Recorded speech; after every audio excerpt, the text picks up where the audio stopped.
Okay. Good evening, my Professor Andrea Buerkert.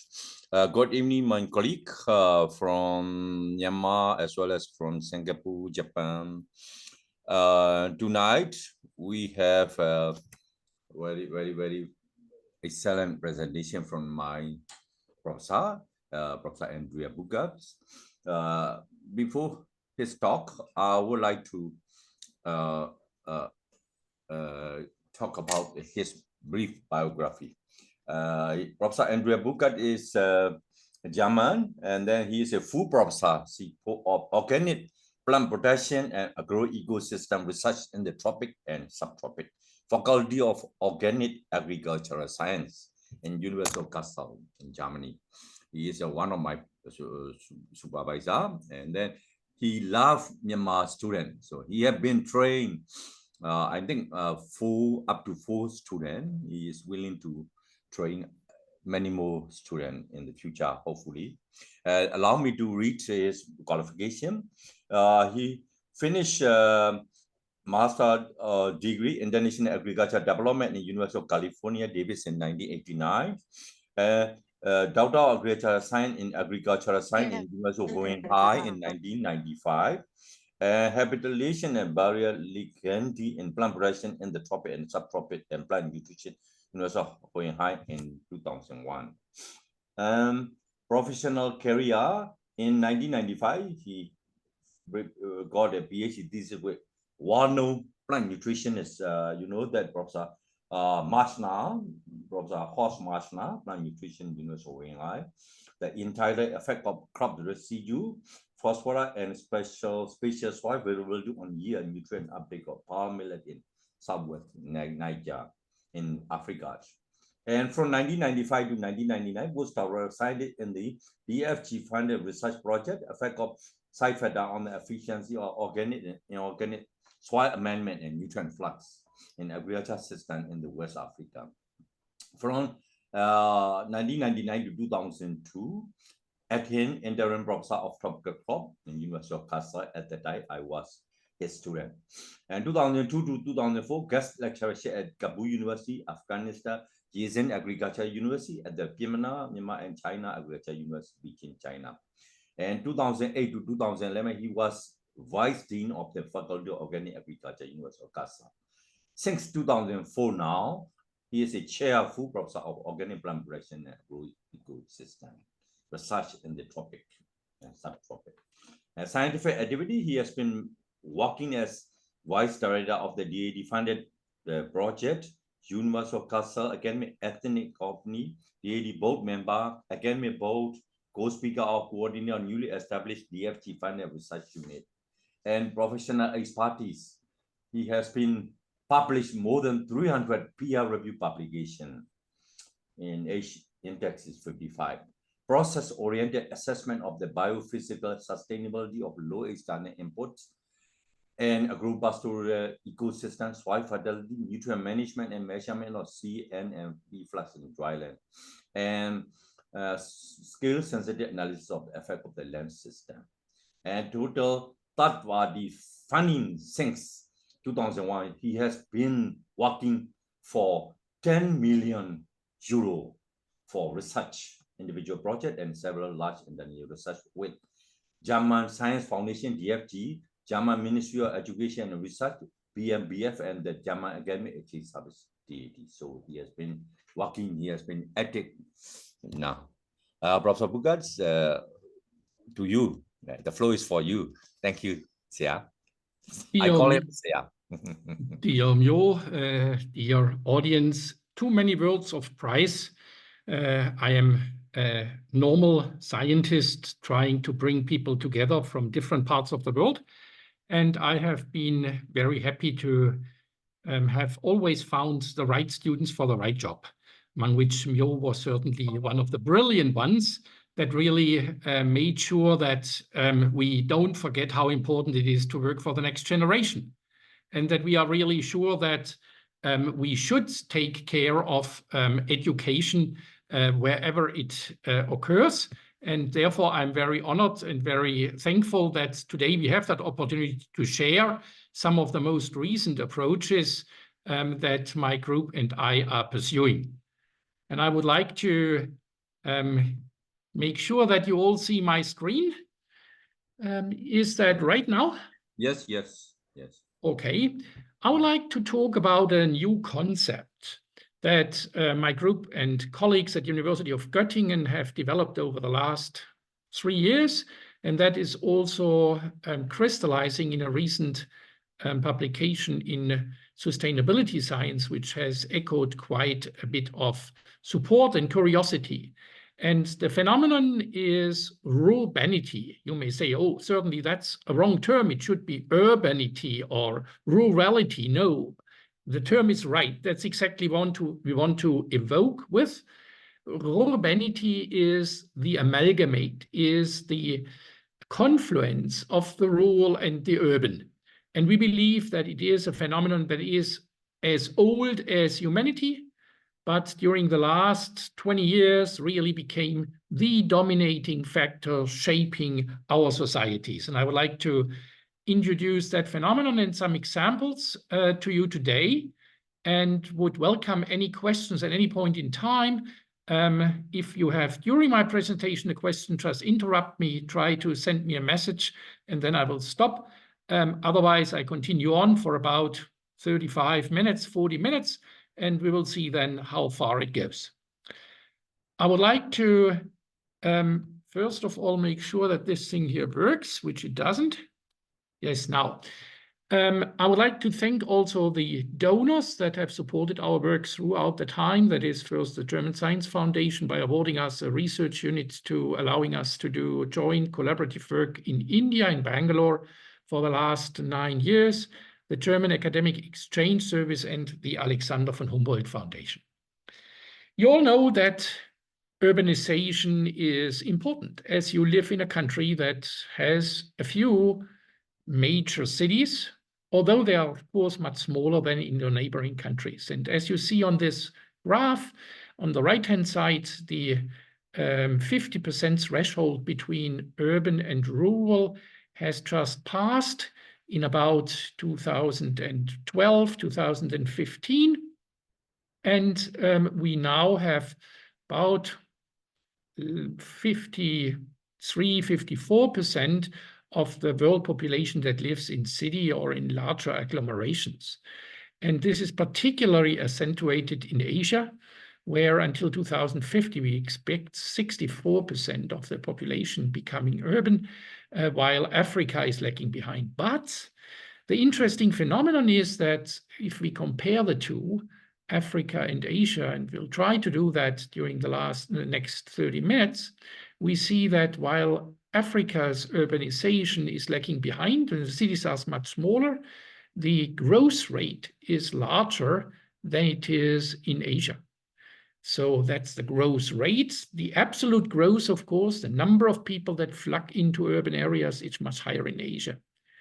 Now, what is interesting is that whole social ecological context around that, which means what is happening as the rural meets the urban, or as the urban stretches out into the rural. That has important implications on the society, but first of all, of course, on resources, on agriculturally relevant resources. What do we see in that picture? Well, we see a classical landscape, a laterite plateau somewhere in Africa. Actually, it's in Niger, Francophone country in West Africa. And you undoubtedly see that there is ecological problems. You not only see lots of barren soil, although we are in the rainy season, but you also see tremendous effects of erosion. And if you come closer, you see that such eroded landscapes really make life difficult, make survival difficult. And if you then learn that what you see here is the result of 1 or 2 rainfalls only, then you can see how rapid the process can be and what tremendous effect it can be on people's livelihood. So no surprise that people run away. Actually, we are living in a time where we have to say that there is millions, actually tens of millions of people moving. They're moving away from misery in the first place, but also from wars. And they are in hope, of course, of better livelihood somewhere else. While the debate is ongoing, particularly in the receiving country, in the goal countries, how much of that immigration can be managed with.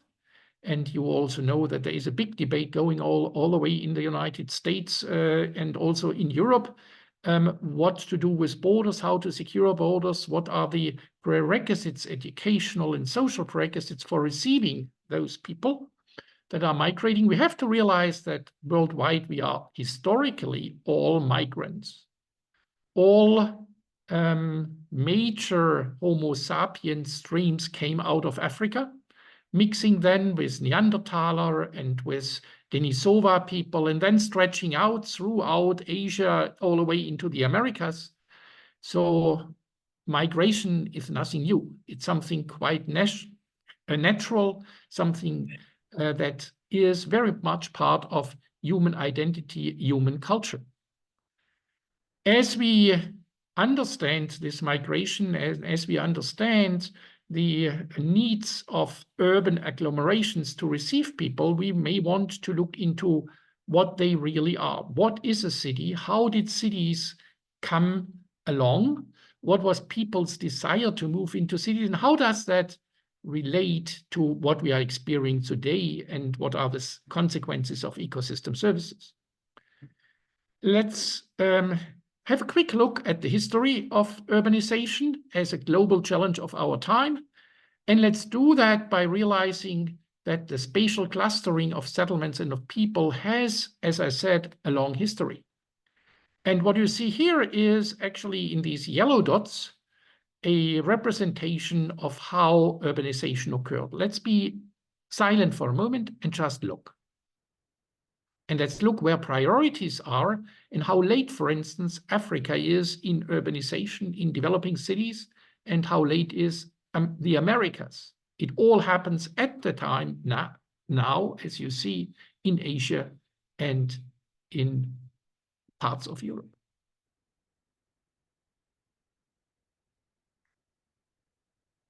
Well, in the last decade, the dynamics really changed. We didn't have only a few clusters, as you just saw, but we have major agglomeration areas. And let's have a quick look at that.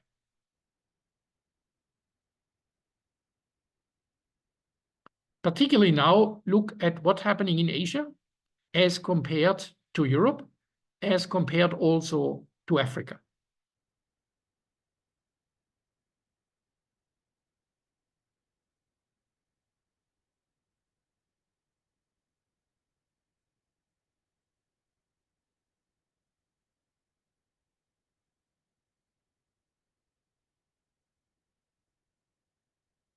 Let's have a quick look back at the first major settlements that, as far as we know, have been established in the Levante, which means the Mediterranean, what now is Iran, Iraq, and Syria, about 10,000 years ago, 8,500 years before present, we have the first major cities.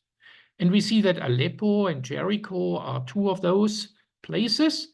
And if we now ask, why did people start to flock into larger settlements rather than staying apart, than being spread out, then one of the main reasons probably was security.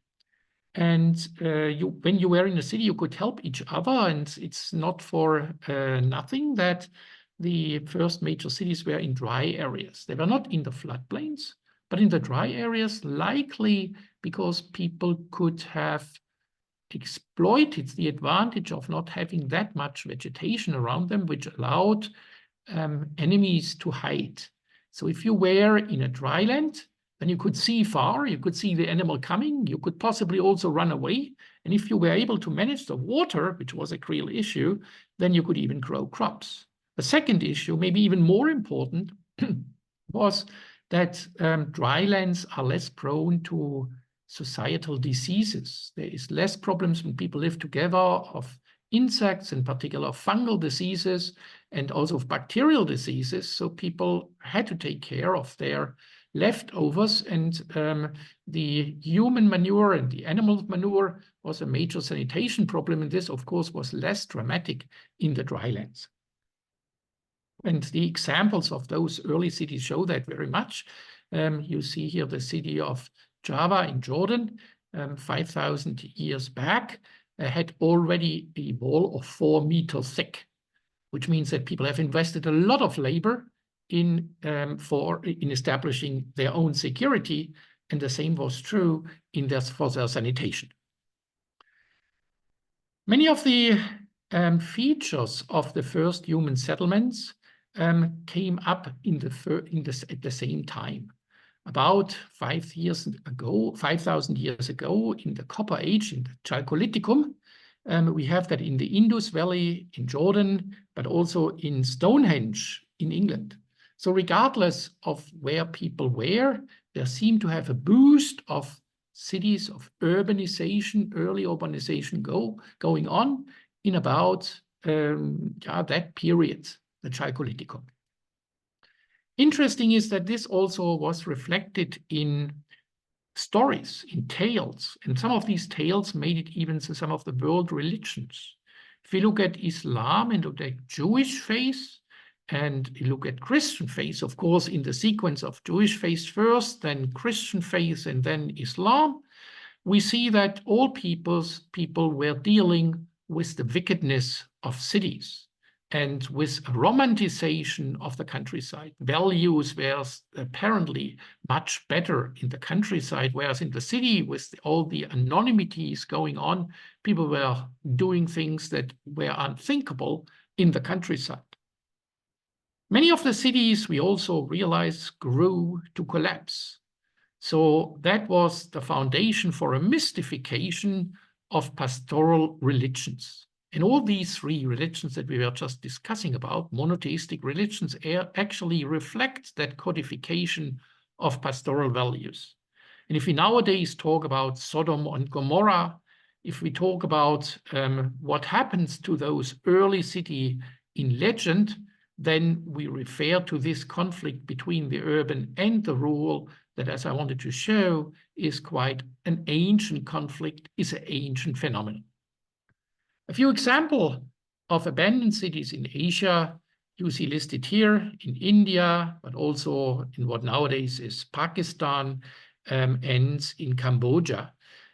You see a number of those early cities in the last 1,000 years popping up and then disappearing, most of them because of problems on resources. So what I said initially, that urbanization has important implication on the pull of resources from its surroundings, is an important phenomenon. Now, one major factor that drives or goes along with urbanization is the change in people's food habits, in people's livelihoods, in what they eat and where they buy it from. So a phenomenon such as telecoupling, which means the connection of distant markets from as far distant production areas, maybe even globally, is gaining in importance. And there are 3 phenomena that we observe in cities and their footprint into the rural areas. That is the desire of the city dwellers to have a convenient life and a convenient provision of food and resources. They're very much focused on individual health rather than on group health. We have discussed before that the very early cities, they were different. There, the group health was very important. The group survival was important. This in modern cities is very much changing towards individualism. And then a more intellectual dominated worry about ecosystem services. So there are many demands from city dwellers on agriculturalists, on the rural areas. Please provide food that is convenient, that is healthy, and take care of all the trash that we are producing. Take care also of the CO2 that we are emitting. You should, you must, you will do what we city people want you to do. So there is this demand structure that is quite substantially different from previous ages. Now you may say this maybe the case for Asia, but is it also true in Africa? Yes. We can see in sub-Saharan Africa, some of the poorest countries of the world, that we have the same phenomenon. We have peri-urban, we have urban agriculture, we have the focus on new criteria for quality and packaging and convenience. Very similar that we have in Asia. So these two contrasting regions that we have seen before, Asia and Africa, share many commonalities as urbanization occurs. Now, one important role in this whole context plays information. And the information revolution through the smartphone had, on the one hand side, an important effect on trade, but also it had quite an empowering effect on societies. Even in the most distant places now, people can connect to urban centers, can try to sell goods and bring goods. The middleman, the role of the middleman as a knowledge broker is diminished because people themselves can get first-hand information of what's going on and also how prices are, where possibly you have better markets for your goods. And this is an important empowering tool, both for rural society as entire society, as well as for females who often have been dependent, particularly in the Western world and also in the global South, on the goodwill of their husbands or their brothers to access the information before. One other phenomenon that we see is the shape of cities. What you see in front here are classical European cities. We have seen before similar images from Asia, from the Indus Valley, and they are characterized all by clearly confined boundaries. So you have a city wall, and outside of the city, there is the rural area. But if you look closely, you see that these ancient cities also had agricultural areas inside the city. So all medieval cities, those of you who have been to Europe, you go to a medieval city, you see now it being packed by houses. This originally has not been the case, but a city had greenery, not only for pleasure, not only for leisure, but most importantly to produce food and to recycle nutrients, because people were, of course, having a lot of black waters, were having their waste. And as we have discussed before, this posed a health risk.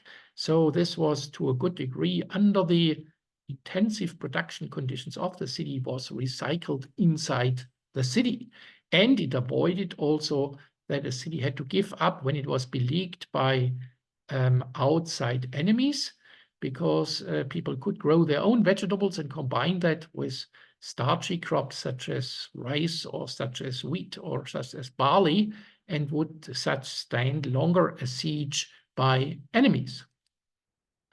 Now, what went along was for quite some time the desire of science, of agricultural science, to work along gradients.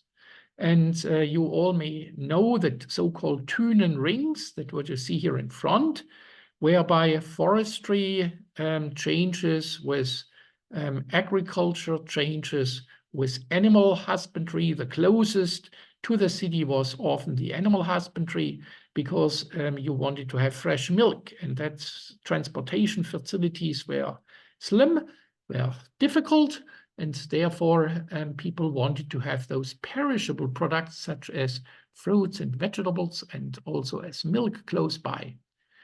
Now, we will see in a moment that this very formalistic view on cities now in today's world is not anymore happening, is not anymore true. There are other phenomena that need to be considered, and we will see that in just a moment. I already told that cities are sinks for goods and for resources at various scales. What you see here is, on the top left side, a laterite mine near to Accra, where people have taken the soil except for a few trees that they have left because they felt that this was kind of against the traditional values. Now, as you see to the right of the upper left picture, the trees fall down anyway, but then it's not anymore the immediate fault of the miner, of the laterite miner. It's just then God's fault. It's nature that happens there. But what we really see is a devastating effect, a large foot shade or foot shadow in the rural areas. And so you see it to the right and to the lower part also in different cities, how much resources, being it oil to the lower left, or fodder grasses, or animals that are moving into the city. So they are important sinks for resources. Now, how far that city shade really stretches out can be shown in the pictures that you see here. On the left side, you see the capital of Burkina Faso, Ouagadougou, where we measured the food shadow, and you can see that there is more than 50% of the contribution of the city actually to the city, to the food of the city, comes from further away than 100, 200 kilometers. Now, if you look to the right, to the city of Accra, the situation is even much more dynamic. We have used nitrogen as an indicator to compare different types of food, such as cereals, livestock, roots, tubers, vegetables, fruit, animal feed. So they all have been standardized to the nitrogen they contain. And we have asked these transporters, these trucks, these people coming on motorcycles, whatsoever, and bringing provisions to the city where they came from, and have mapped that. And the database there is hundreds of thousands of data points. What you see here is the results that about 40% only of the nitrogen that comes into the city in terms of food items, only 40% is coming from a distance to about 800 kilometers. Almost 60%, actually 58%, come from further away, which means that the food chain is going far beyond the peri-urban area. We are really talking there about thousands, possibly, of kilometers, taking into account global food trade, such as for rice, for macaroni, for meat even, or sometimes even for fruits. So time is over when in a rural area you would say, well, I have nothing to do with the city. All I'm interested in is producing for my own family and maybe for my neighbors. You are embedded into a global exchange of goods, but also a change of ideas, of perceptions, of quality criteria, as we have just seen before. We have tried to study that on the example of the onion that you see here in Agbo-Bloshi in Accra, which is a major market. And on the left-hand side, the same onion in the Daktokpa market in Cotonou. Both are at the coast of West Africa, at the Atlantic coast, and we asked the people where the onion were coming from, and they were saying, well, it's just coming from Niger, which is a neighboring country to the north. But when we asked them further, we saw that this food chain is going much, much further, and we come to that in just a moment. Before we do that, we need to realize that these chains, these marketing chains, entail a lot of benefits or opportunities also for people beyond harvesting, beyond doing agriculture, in terms of trade, in terms of keeping the produce fresh, eventually selling it and keeping it under conditions, conditioning it, packaging it. So there is usually on one single item several layers of work that is employed and also money that can be made. Two examples here from Africa. This gentleman to your left sells strawberries that he purchased from farmers locally, also in the same city, although at a different location. The lady to the right, she is a real trader. She buys the strawberries, and if the price is right, she goes to the airport and ships them from Ouagadougou to Accra in Ghana, which is about 1,500 kilometers distance, every day fresh, just as a cargo in an airplane. So with the information revolution that we just have discussed about, Nowadays, even smallholders can participate in the advantages, but also have to submit their agriculture to the scrutiny, to the ideas, to the quality criteria of the urban population. And this is what we mean. This is the first indication that rural and urban offers and demand more and more become a global amalgamate. They meet and they shape each other. Let's look a little bit further. Here we have vegetable production at Bobo Dioulasso, about 500 kilometers from Ouagadougou. And all these vegetables that you see actually goes those 500 kilometers. Although it's a very rural area, it is connected to the urban market. Let's return to our onion. We see the city of Accra, marked in yellow in the middle lower part. And we see where the onion really comes from. Not from Niger, not from Niamey, not from Agadez. No, it comes from Obaksan, which is actually in the Sahara Desert, upper right picture.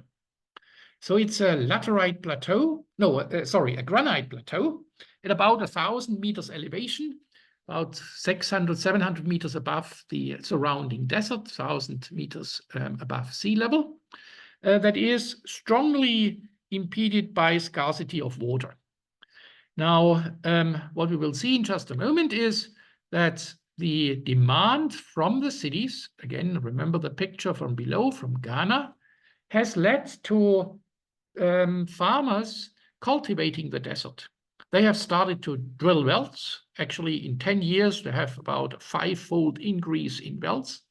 And what you see on the left is onion, but it could also be potatoes and garlic that are produced under these arid conditions very well. They produce high quality foodstuff. And that foodstuff then is shipped 2,500 kilometers across the line of Boko Haram and ISIS terror groups that are in the region operating across all those lines to the big market of coastal West Africa.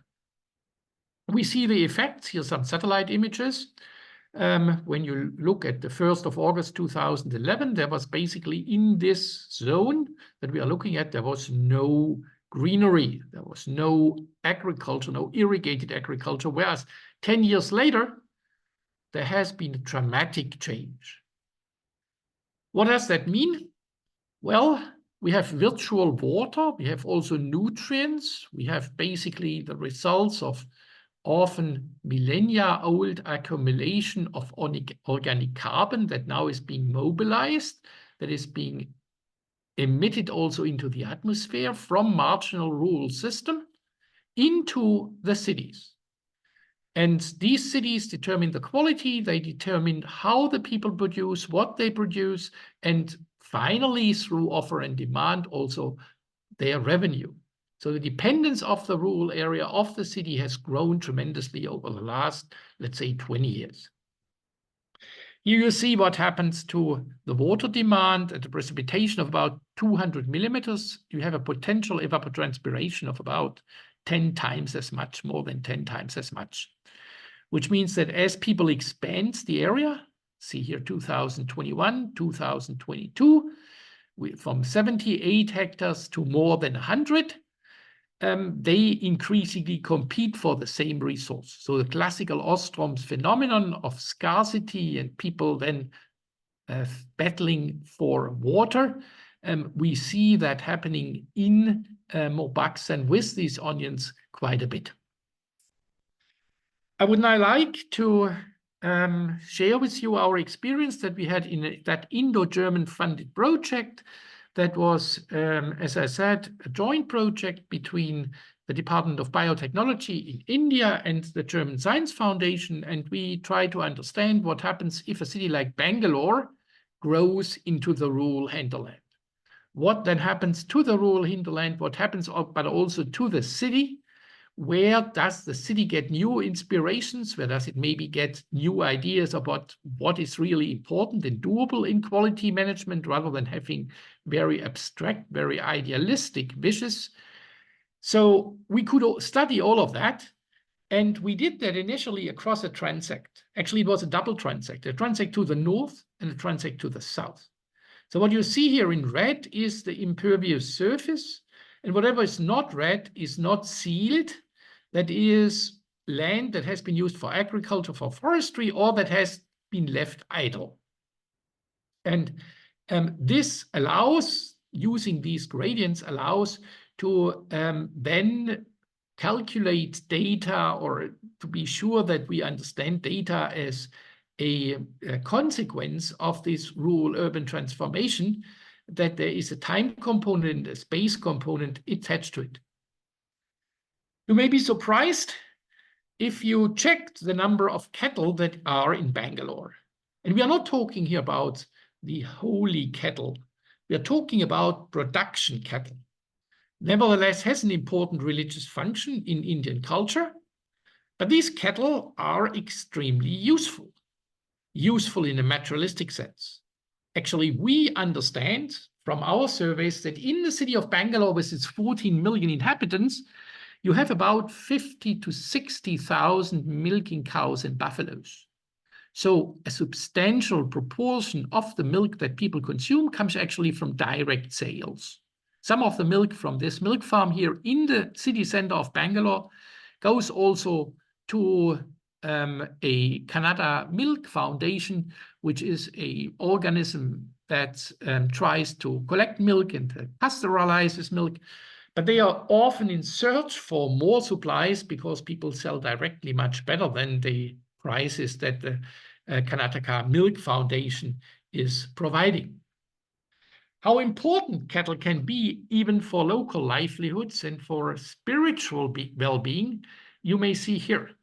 To the left, an inner city environment where people are trying to roam around in the neighborhood, trying to get feed from thrown away foodstuff. And to the right, you see the cattle at the evening moving into the house and actually living in the living room.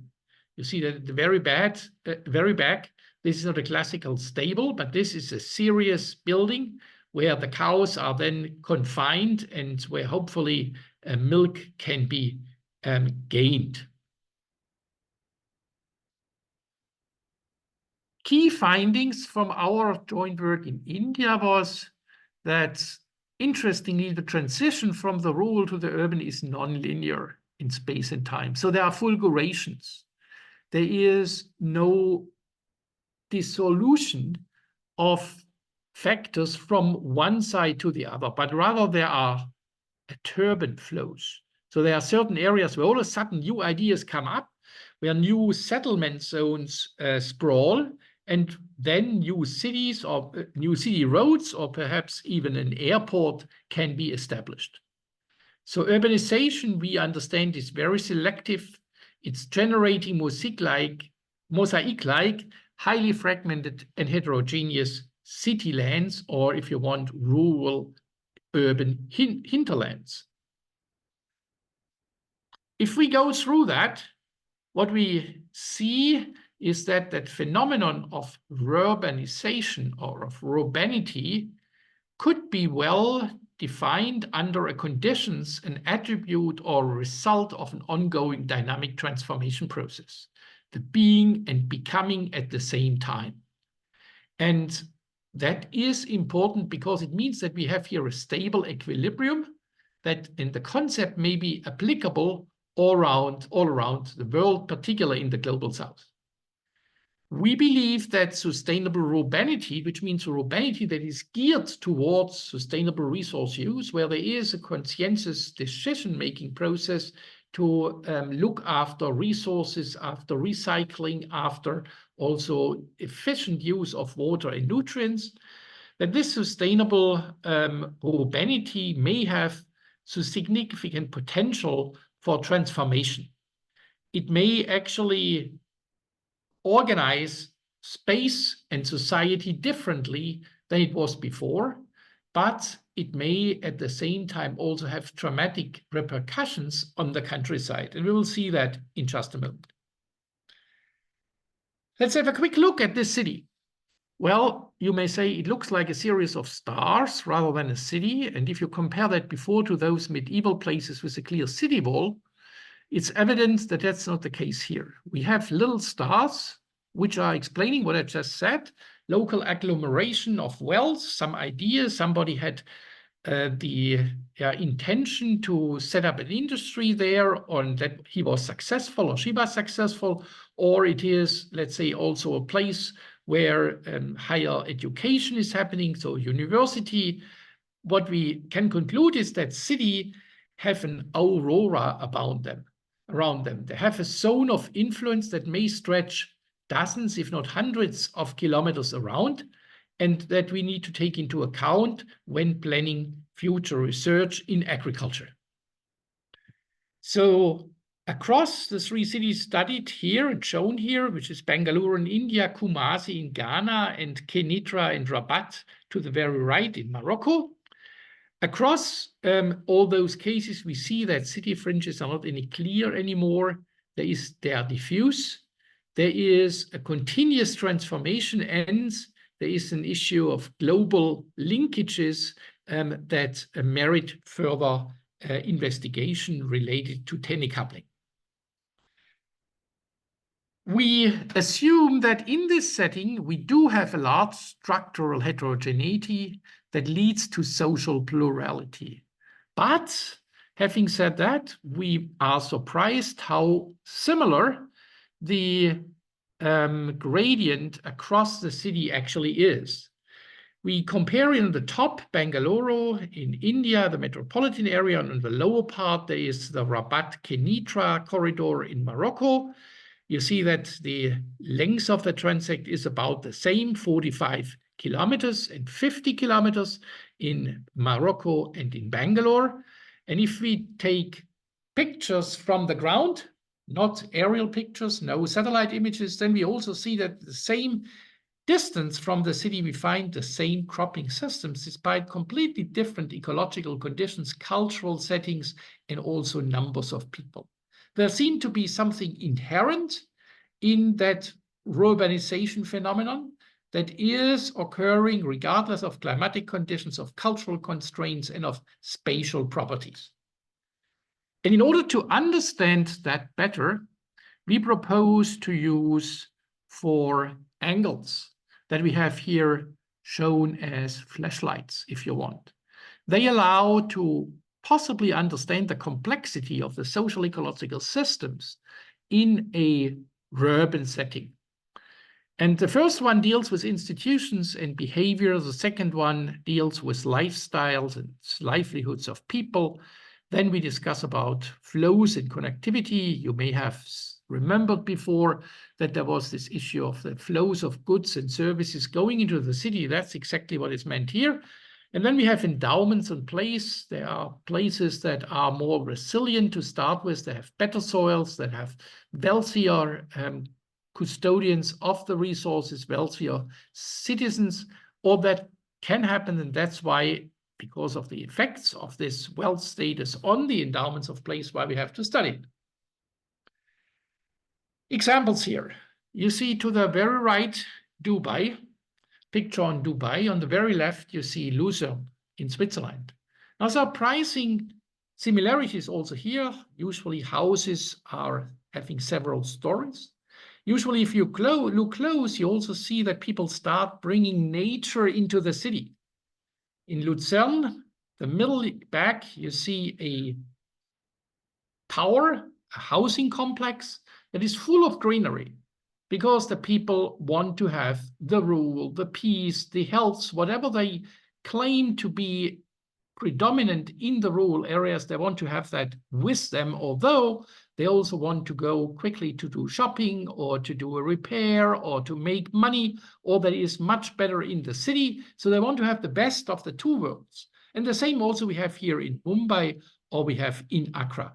So it is important to use these different lenses, these different foci that we have on the phenomenon to understand its functioning. This, of course, involves collection of data, agricultural resource data, also of labor data, of people's opinions across different scales. And we should endeavor to combine regional approaches and global approaches with very localized households data. And we have tried to do that in a number of environments. India, I remembered, I showed you before, but we also were going into the Pakistani Punjab. And as we did that, we were surprised how regular the structure seems to be across space. And we have developed a theory that we believe there is fractal elements, which means the closer you get, the more of the same you get again. You find similarities as you transcend space. That's all what fractal theory is about. And in this case, it is particularly impressive, particularly amazing, because we are talking about an area such as the Pakistani and the Indian Punjab, where conditions are very clear, very digital. There is water, there is agriculture, there's no irrigation water, there is no agriculture, there is a regular irrigation system. The area has been properly planned for a long period of time since colonial rule has been set up. And yet we also see similar phenomena in other flatlands of the world, in the Northwest China Plain and also in the Jazeera irrigation system in the northern Sudan areas. So I encourage you to look at that paper, Spatial Patterns of Urbanizing Landscape in the North Indian Punjab, and try to understand how much urbanization contributes to a phenomenon that seems to be partly following fractal theory.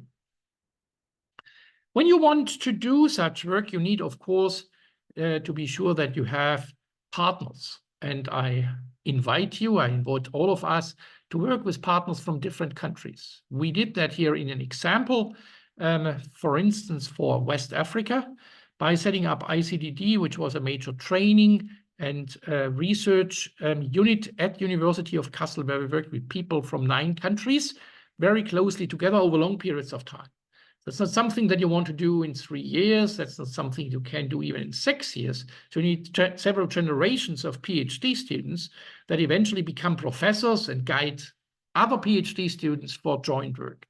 So building partnerships is very important to understand complex social ecological phenomena such as urbanization or the phenomenon of urbanity.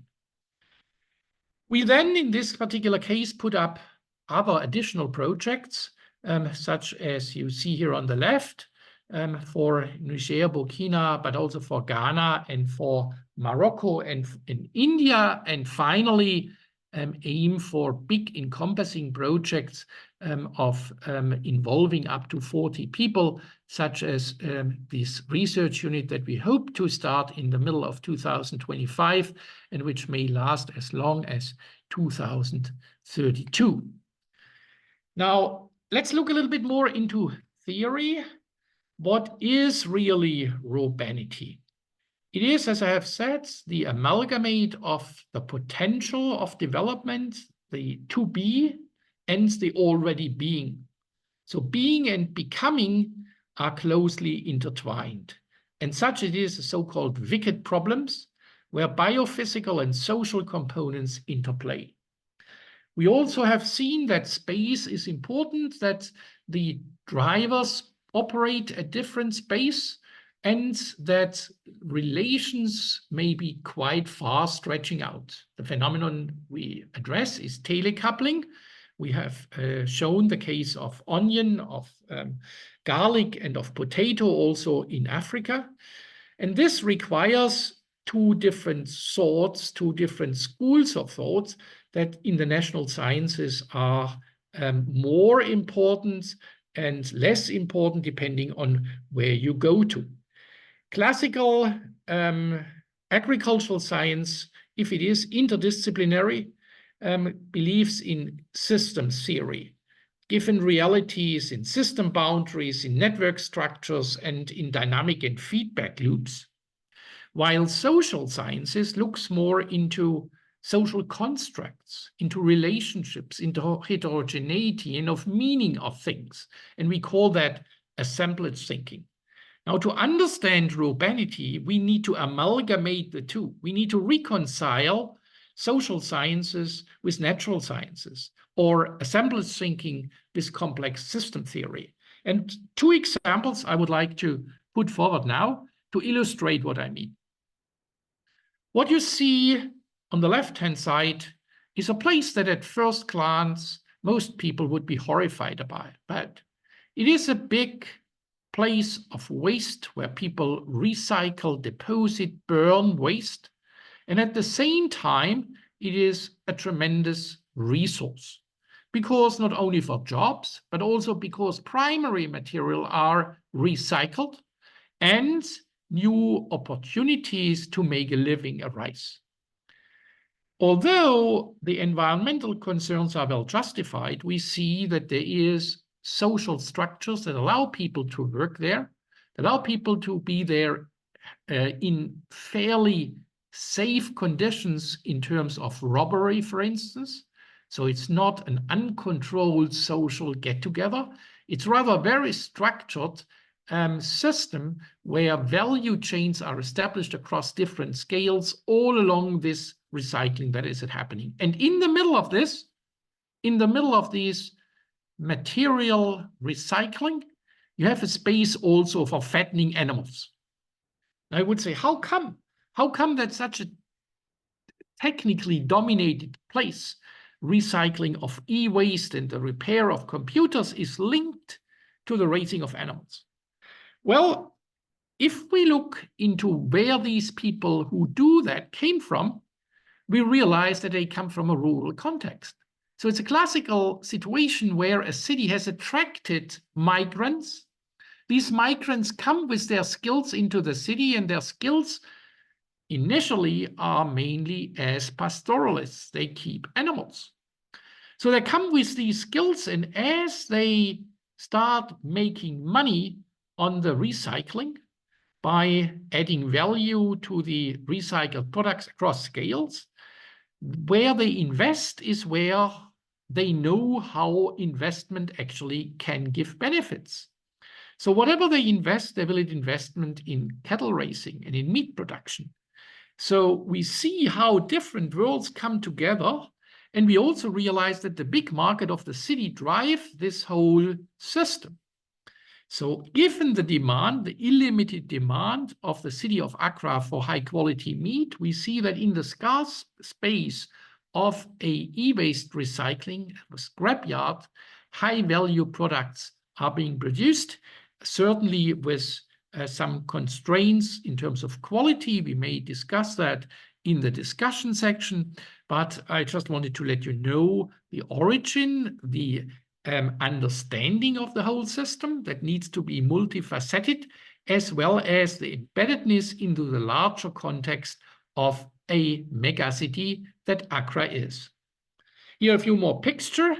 So we have that urban fattening occurring as an amalgamate of a superimposition of classical urban phenomena, urban skills in an urban context.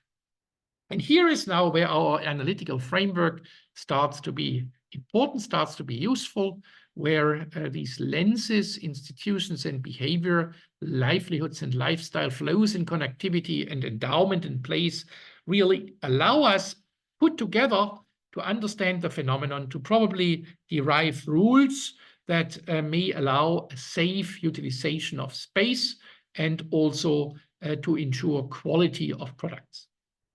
Now, when we look into rural urban agriculture, into the phenomenon of urbanity that shapes the world, we realize that there is a whole number of SDG goals, Sustainable Development Goals, that are affected simultaneously, and I have shown them to you on this overhead.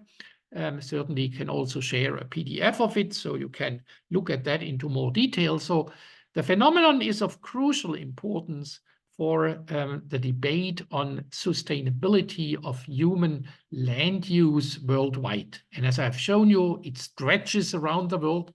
It's a phenomenon that is not new to humankind, but its dimension requires now urgent understanding and action. Thank you very much for listening so far and also for your questions. And I hope that these questions can be answered properly. And I'm sure that whatever you ask, it will contribute to the advancement of science. Yes, thank you so much, Prof. Sam. So for those who want to discuss or ask a question, please raise your hand. I think let me break the ice first from me. You said we have never been to Africa. So regarding the urbanization, because we just want to compare in Asia, because in Africa you said less rain and sort of the problem of the dry, too much dry. So are there any problem for water? I mean, drinking water, even in urban area. In the case of rural area, also, what about the fuel problem? Because in our country, we have so many timber, there are many forestry people there.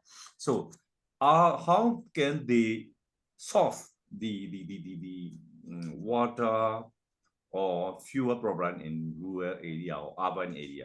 Because what about electricity? Do they have enough electricity? Please. Okay. Yeah. First of all, Africa is a big continent. We do have countries that have recurrent droughts and floods. So the Sahelian countries are an example for that, but also Northern Africa has certainly water problems, and Southern Africa does as well. Look at Cape Town, for instance, the #1 water limited town worldwide. But we also have vast areas that have enough rain. If you think about Congo, if you think about Nigeria, the southern part of Nigeria, rain is not a problem. But safe drinking water is a problem. So as people come in large amounts, we require amenities, we require drinking water pipelines. Those often are not existing or insufficient or are breaking.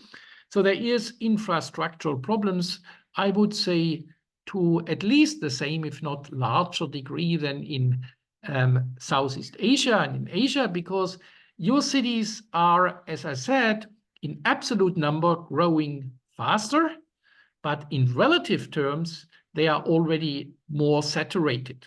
So you do have usually policies in place that can cope with growth, whereas in many African cities, that is not the case because cities are a new phenomenon. Now, this also refers to other infrastructure, not only water. It of course refers to electricity and if also to fuel. In many African cities, still wood or charcoal are major sources of energy for burning, for heating, for cooking. This in Asia is much less of an issue. There you have gas pretty much everywhere. But that is also changing in Africa, particularly in West Africa. Gas is increasingly being used because policies, politicians have realized policies are in place that take into account the problem of burning wood, which comes from trees, so leads to deforestation, but also there is a pollution problem. There is a health issue in the context of burning fuel in kitchen environments. Yeah, thank you. Prof, please excuse us, stop sharing and we will see the many people. Yes, we'll stop sharing, sorry. She is from Singapore. Do you have any question? Yes, please. And we have many forestry people also. Yes, please, put down. Good afternoon, Mr. Prof. And Andreas Buerkert. Yeah. Yes. Let me briefly introduce my background a bit before I ask you a question. I'm alumni from Yizhe Agricultural University, and I migrated later from Myanmar to Singapore, and I have my second degree in industrial system engineering, and lately I got my master in supply chain management. And I have a diverse experience in organic fertilizer business for 5 years and landscaping 5 years, building maintenance and then building facilities 5 years. And the last 20 years, I've been involving in the automobile industry. And okay, I have 3 questions. it may or may not be familiar for you, but I have considered these questions related to Myanmar, right? My first question is that, okay, given the Myanmar vulnerability in the climate change now, right, and as well in the whole world, and reliance on the agriculture, how can sustainable practices in our rural farming, right, communities encourage at the same time while we addressing the challenge of the urban expansions and industrialization? Okay, that's my first question. Second question is, okay, now, as you know, Myanmar has faced many challenges in urbanizations due to economic constraints and transitions, and also internal conflicts. So, will you suggest what strategy would, okay, you also recommend for balancing the rural development and urban growth, okay, particularly in the country where our Myanmar, where agriculture and rural livelihoods are so central to the economy? So that's my second question. My last question is, considering